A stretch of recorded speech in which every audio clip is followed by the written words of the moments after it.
Bueno,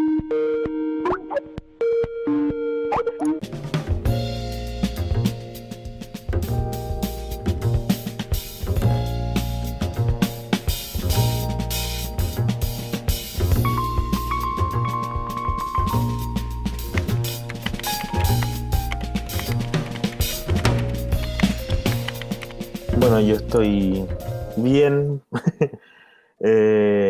pero igual es difícil, porque claro, estoy en Alemania. Obviamente el tema de la pandemia es algo que ha golpeado fuerte en todos lados. Bueno, aquí llegó antes que a Chile, y esa sensación que teníamos acá era ver que en Chile no se hacía nada, que todavía no pasaba nada, que no llegaba. Era muy preocupante ver que no se tomaban medidas acordes a la situación para que no golpeara tan fuerte, y que fue lo que terminó pasando al final. Y en realidad yo creo que es lo que pasó un poco en todo el mundo. Yo llegué en febrero a Europa, a Suiza, tenía un curso de dirección orquestal, y me acuerdo que el tema del coronavirus se veía como algo muy lejano, como un tema asiático. Y fue cuestión de semanas que llegó, pero con todo acá a Europa también. Entonces yo creo que nos sorprendió a todos bastante. Bueno, más que eso, obviamente hace un año ya casi comenzó el estallido social, partieron las protestas y evasiones, me acuerdo, el 16 de octubre. Bueno, yo estaba en Santiago, o sea, estaba en Concepción, estaba justamente dirigiendo la Orquesta Sinfónica de la Universidad de Concepción, en el teatro que está justo ahí en la Plaza de Armas. Era una obra con danza contemporánea, que justamente se trataba de la migración, de todos los procesos que pasan y que sufren de vulneración las personas que migran hacia otros países. Entonces fue muy potente un día, me acuerdo, salir del teatro, de los ensayos, y que en la plaza estaban quemando las bancas, habían protestas. Y es algo que, bueno, obviamente 2 días después ya explotó a nivel nacional. Y me pasó que yo soy de Concepción. Entonces afortunadamente yo me podía quedar en mi casa, pero no pude volver a Santiago, yo vivía en Santiago. Entonces también salí a marchar. Bueno, Conce siempre es bien particular por sus protestas y todo, porque hay un movimiento, no sé, algo hay ahí, mucha resistencia históricamente en nuestra ciudad. Entonces es algo que se veía venir, es algo que yo creo que era necesario que ocurriera en nuestro país. Me preocupaba que no pasara nada, que hubiese tanta injusticia social, tanto engaño económico, tanta dejación por parte del Estado de amparar a los ciudadanos en todo lo que debiera hacer un Estado para con sus ciudadanos propiamente tal. Entonces lo viví muy de cerca también, y lo viví muy de cerca también como músico y como trabajador de la música, porque obviamente se empezaron a cancelar todos los conciertos, y me pasó que hasta enero se me cancelaron, pero prácticamente yo creo que el 90% de las actividades que tenía. Entonces, claro, es algo que también afectó mucho, pero bueno, justo tenía una beca adjudicada para venirme a estudiar a Alemania, así que alcancé a venirme, llegué y explota el coronavirus.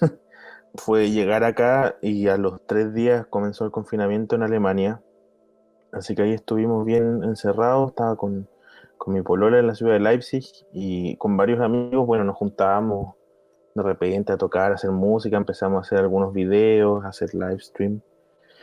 Y recién en julio pudimos hacer un concierto al aire libre. Hicimos una ópera de Donizetti, la ópera Rita, que es una ópera de cámara, es muy corta, tiene solo 3 personajes cantantes. Así que la hicimos con un quinteto de cuerdas y piano.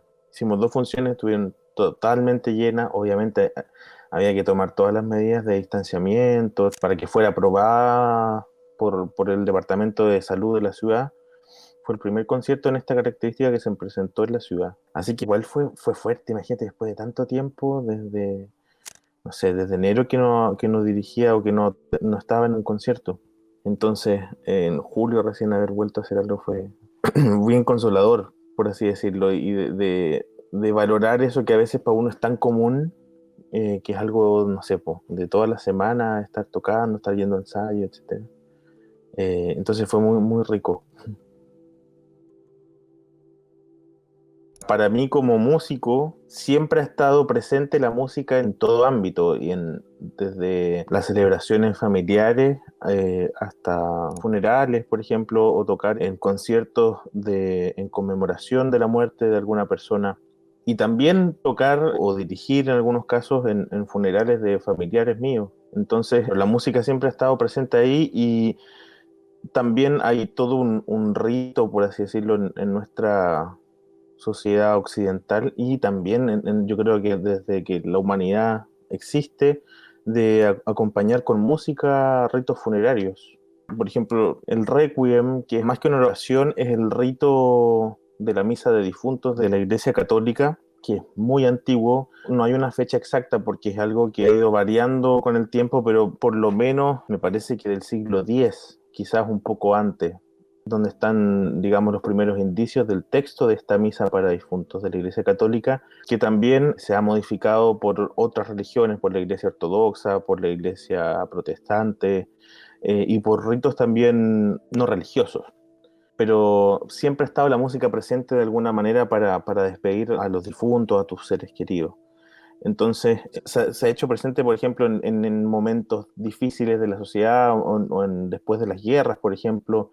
Se ha hecho muy importante, por ejemplo, después de la Segunda Guerra Mundial, se comisionó el Requiem de guerra al compositor inglés Benjamin Britten. Entonces tenía un sentido muy potente porque entre los solistas el objetivo principal era que hubiese una persona alemana, una persona inglesa, una persona estadounidense y había un cuarto que no me acuerdo, no sé si de Francia, pero era muy potente porque justo terminaba la guerra y ahí obviamente se intercala el texto litúrgico del Requiem con poesía. Entonces se toma esa libertad. Ahora, este rito católico se mantuvo con muy pocas variantes hasta recién entrado el siglo XX, en que el Concilio Vaticano II cambia el rito de la iglesia, de llevarlo a la lengua de cada país, a la lengua vernácula, por así decirlo, que ya no se seguía celebrando en latín, que todo se tenía que traducir, digamos.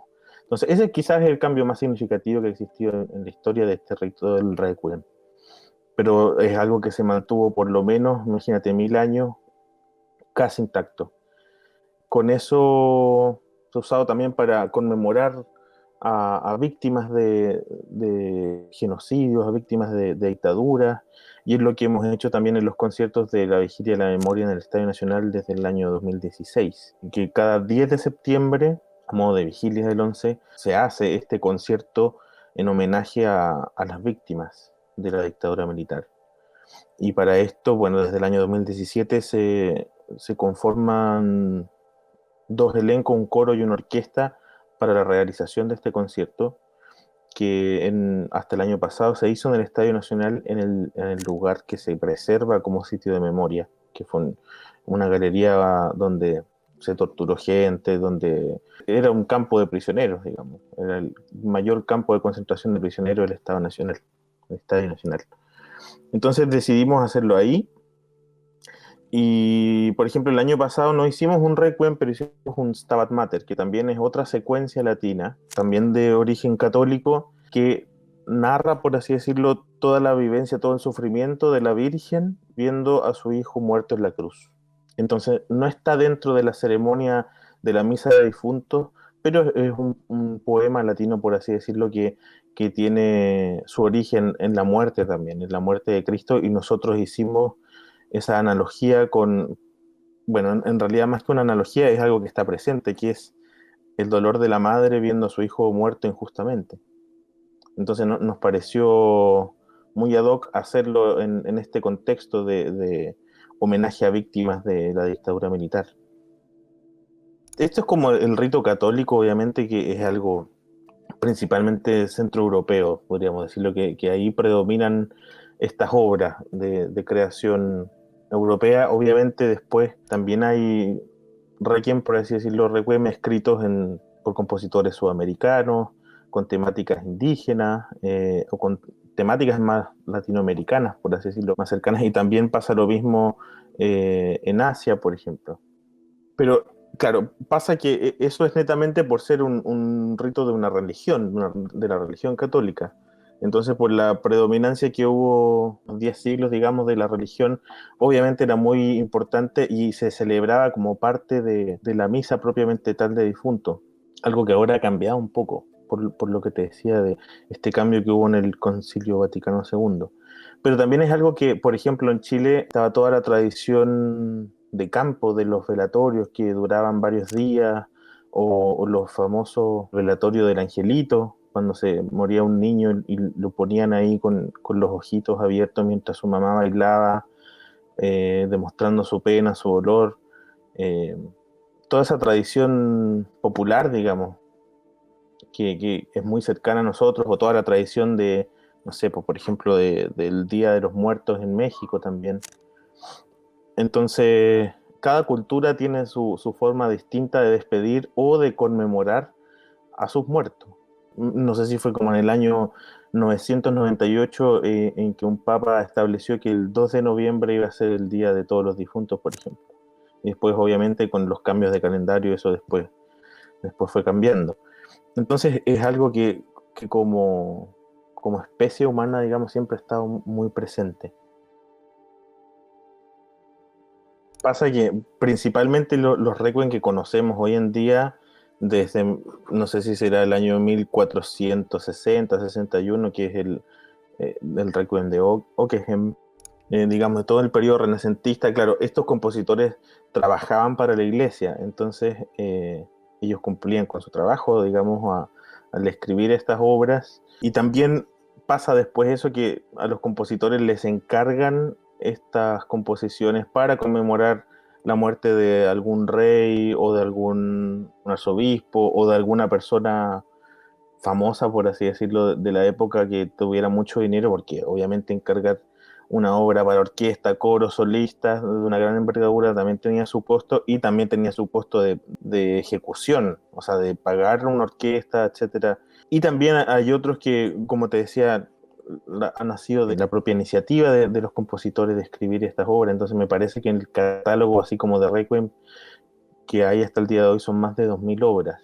Entonces, claro, es algo que siempre ha estado presente ahí, y yo creo que eso, lo principal es porque hay un texto que está disponible. Entonces sobre ese texto alguien lo toma y escribe la música, y ahí ve si añade algo poético o no. Por ejemplo, también está el Requiem alemán de Brahms, que es un Requiem muy distinto al rito católico, que en realidad viene más del rito luterano, y el enfoque es totalmente distinto, más que este como temor a la muerte que hay en el rito católico, y de este dolor que deja la partida del ser querido. Se enfoca más en la muerte desde el punto de vista del doliente. Tiene absolutamente otro carácter, sin este temor a que se va a abrir, no sé, la tierra y va a llegar Dios a juzgarte, etcétera. O también está el Requiem de Duruflé, el Requiem de Gabriel Fauré también, que se escapan de toda esta tradición que había, por ejemplo, del Requiem de Verdi o el Requiem de Mozart, que tienen ese enfoque más centrado en el texto del Dies Irae, por ejemplo, que es un texto que también se sacó después del rito católico. Entonces hay mucha variedad. Requiem con solo, no sé, 5 voces a capella, a Requiem de gran formato orquestal con 2 orquestas, como el Requiem de Guerra de Britten, que tiene una orquesta y una orquesta de cámara, coro, solista, etcétera. Entonces hay de todos los tamaños, en todas las épocas, en todas las culturas, y es algo que es transversal, que es muy transversal. Yo creo que por la naturaleza también de la sociedad humana, de esta idea de despedirse de un ser querido. Bueno, pasa que por las facilidades que da la tecnología hoy en día, no es necesario que se interprete con una orquesta o un gran coro, sino que es llegar y poner en unos parlantes una grabación y listo. O que antiguamente se tenía que comisionar una obra nueva, mandar a escribir a un compositor una obra, y eso obviamente tomaba su tiempo, tenía un gran costo, un gran valor. O lo que se hace ahora es que se reproducen esas obras también. O sea, tú tocas, quizás no completo, porque, no sé, por ejemplo, hay obras que duran más de una hora, solo música, y además está el rito. Bueno, a mí me ha tocado personalmente, no sé, por el funeral de mi abuela, fueron amigos cantantes, amigos que tocaron también y tocaron partes del Requiem de Mozart, o el funeral de mi papá, que yo armé una orquesta con amigos y un coro también, y ahí hicimos partes del Requiem de Fauré, por ejemplo. Yo creo que esa es la diferencia, son que también tenemos estas obras y el material, las partituras, eso está al alcance, entonces tú las puedes imprimir y puedes hacer algo de ahí, algo de acá, pero claro, es muy extraño que se escriba un requiem a menos que se comisione de parte de una institución, por ejemplo, no sé. Para mí por lo menos es inevitable ligarlo a mi historia personal con recuerdos con estas sensaciones de, no sé, pues de tristeza de dolor que quedan cuando uno pierde a un ser querido. Entonces es como inevitable empatizar con lo que se está cantando, con lo que se está tocando en ese momento. Pero también está, por ejemplo, o sea, lo que te decía de estas diferencias que hay en las obras, de obras que son de carácter mucho más contemplativo y reflexivo, a obras que son mucho más dramáticas.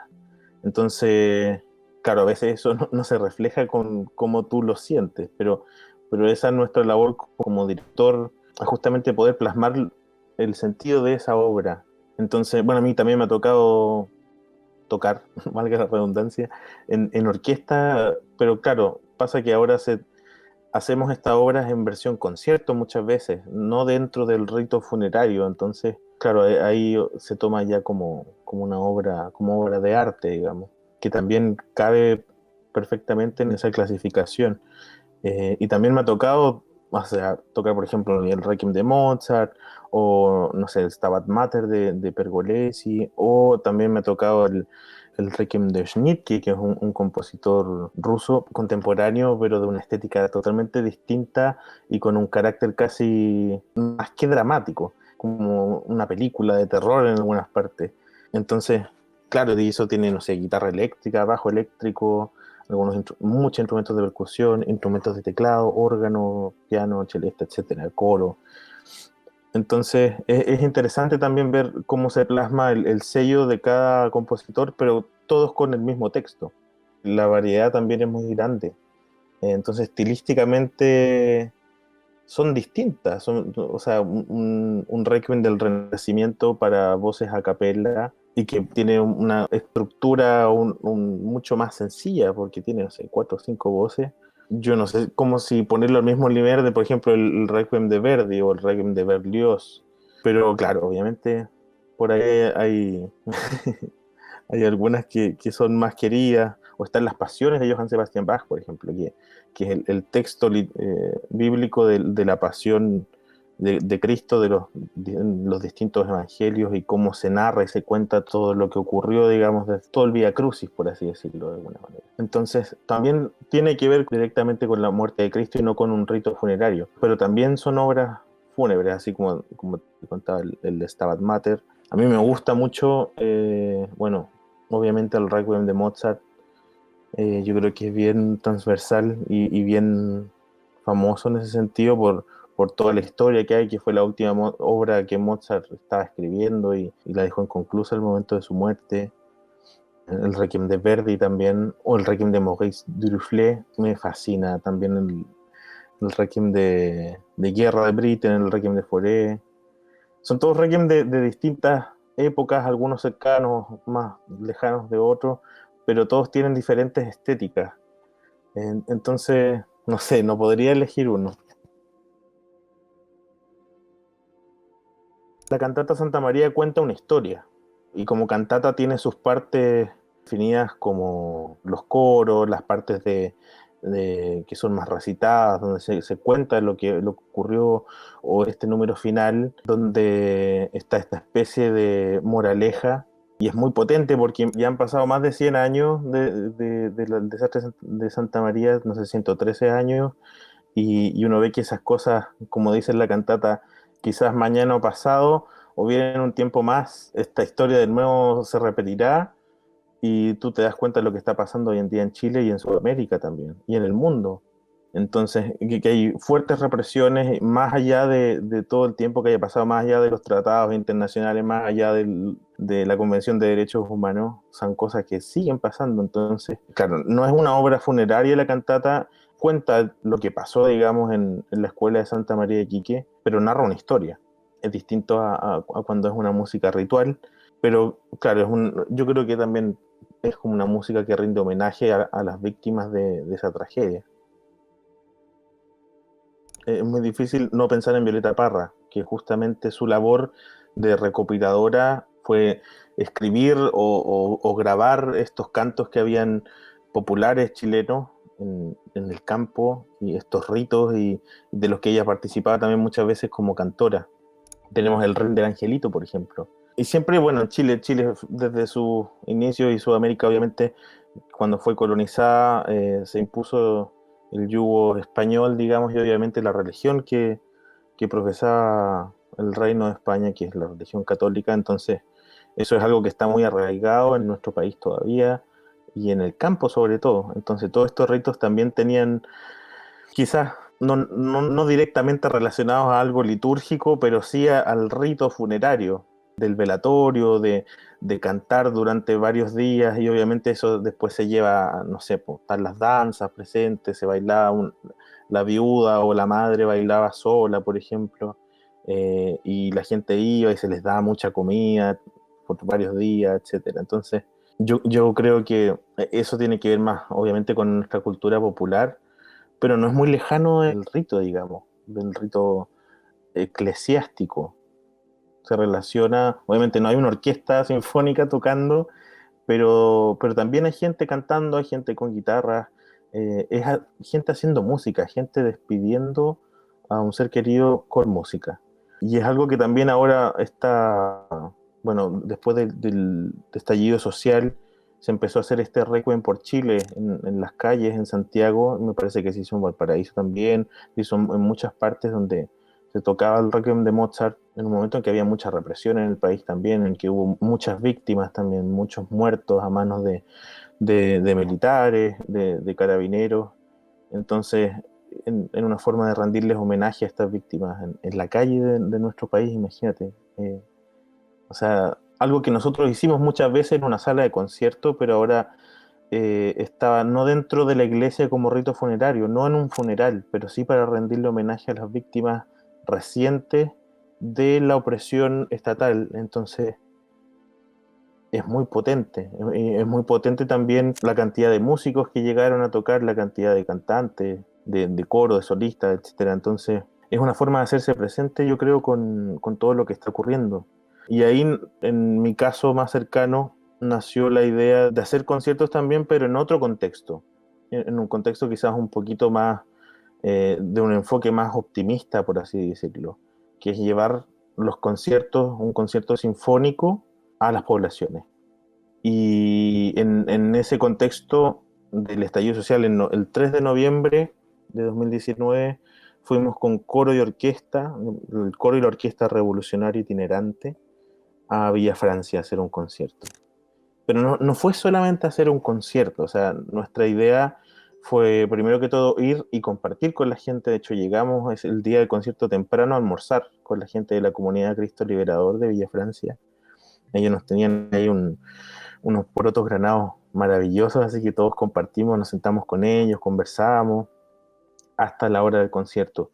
Y la idea también era incluirlos en el concierto, romper esta barrera que hay entre el intérprete y el público. Fue hacerlos parte de ellos también. Entonces hicimos todo un libreto con un relator que fue nuestro querido amigo Pepe Secal, y él iba explicando, por ejemplo, el texto del cuarto movimiento de la novena sinfonía de Beethoven, o contaba qué era la sinfonía de Beethoven, cuándo, cómo se escribió, qué dice el texto. Pusimos en una pantalla los subtítulos en español. Entonces la gente iba leyendo todo, iba entendiendo todo y se iba haciendo parte también. También hicimos dos obras de Víctor Jara, del Víctor Jara Sinfónico que arregló Carlos Zamora, hicimos la plegaria a un labrador y el derecho de vivir en paz. Y ahí toda la gente cantó con nosotros. Entonces ellos ya no eran públicos, ellos se adueña todo, digamos, somos todos parte de lo mismo. Y no es necesario entender de música o haber estudiado para poder cantar, por ejemplo. Entonces, eso fue algo muy lindo y también para nosotros fue muy trascendente porque Villa Francia ha sido histórica en su lucha contra la represión desde la dictadura. Y de hecho, cuando hicimos este concierto estaba ahí el que era párroco hasta ese momento, bueno, y que murió ahora en marzo, que fue el cura Mariano Puga, y él estaba ahí con su gente. Entonces, imagínate para nosotros haber ido a tocarle a ellos, que han estado siempre luchando contra la represión. Estaba Luisa Toledo con su esposo, que son los padres de los hermanos Vergara Toledo, que murieron durante la dictadura y por quienes se celebra, digamos, el Día del Joven Combatiente, estaban ellos ahí también. Ella habló, dirigió unas palabras al coro, a la orquesta. Ella nos dijo, por eso Pinochet quería, por eso los dictadores quieren matar a los artistas, porque son peligrosos, porque hacen pensar a la gente. Que eso es eso es lo que hace el arte, te hace reflexionar, te abre los ojos.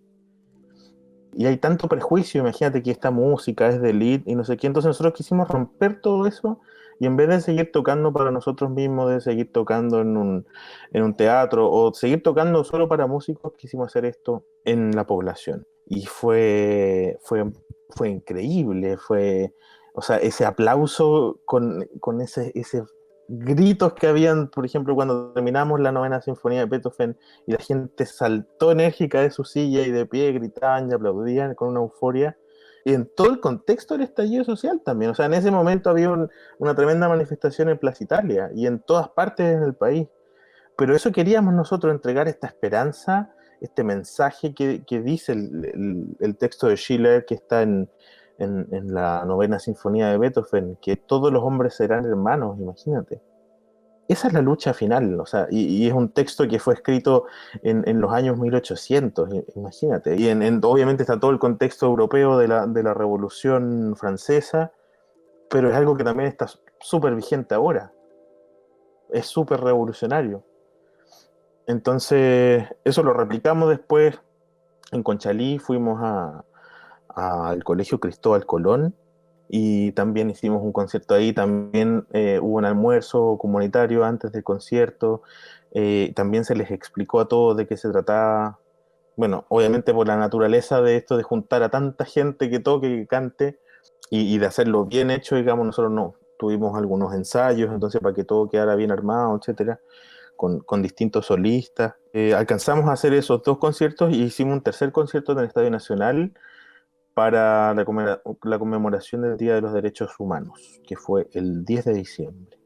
Y ahí tocamos también con Nano Stern, que se unió, él tocó solo antes de nosotros, nos teloneó Nano Stern, y después tocó con nosotros, cantó en el Derecho a Vivir en Paz. Y pasó que, bueno, después yo me tuve que venir a Europa, así que espero, bueno, y vino la pandemia y todo eso, espero que más adelante podamos volver a hacer estos conciertos ya con una nueva constitución, con el pueblo un poquito más, que tenga más dignidad, consagrado desde la Carta Fundamental de nuestra nación. Mira, justamente hablando de ritos funerarios, vi que hace unos días las tesis hicieron un funeral a la constitución de Pinochet. Entonces ahí uno se da cuenta que sigue esta idea del rito funerario, pero se puede ver de distintos ámbitos. O sea, en este caso se puede ver como la muerte de algo malo, como el fin, como el final de algo que obstruye, de algo que causa desigualdad, como es una constitución escrita en dictadura, o sea, una constitución que se escribió con sangre de civiles de nuestro país. Y ellas hacen esta intervención en que tiran, digamos, le hacen un funeral y tiran esta constitución al mar. Entonces es algo, yo creo que es potentísimo, pero también así como existe, digamos, en estos requiem, no sé, de Duruflé o de Foré, con ese sentido más esperanzador, yo creo que ese es el momento que vamos a vivir ahora.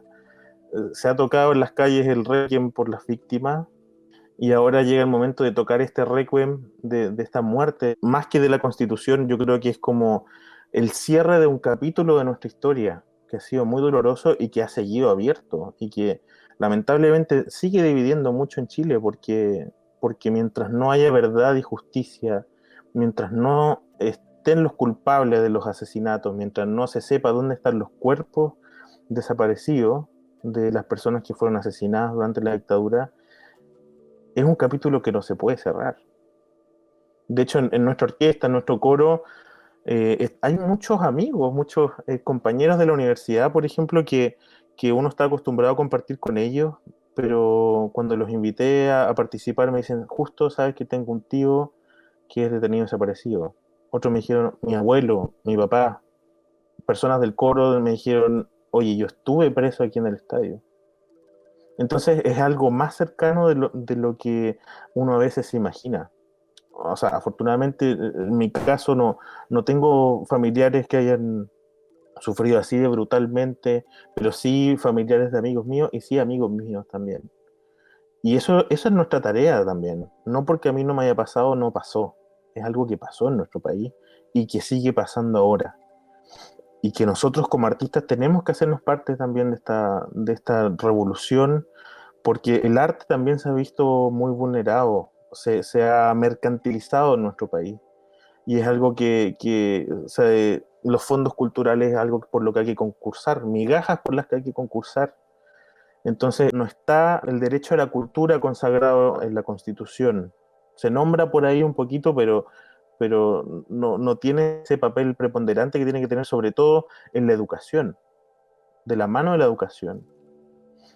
Entonces esperemos que eso cambie en nuestro país. Espero que eso se incluya en la nueva Carta Magna, que es la importancia cultural y la importancia que tiene que tener en la educación con la educación. Hay que ser optimistas pese a todo el terror que se trata de infundir, pero yo creo que algo bueno va a salir de todo esto. Un país nuevo va a comenzar a gestarse, así que tenemos que luchar y aportar para eso.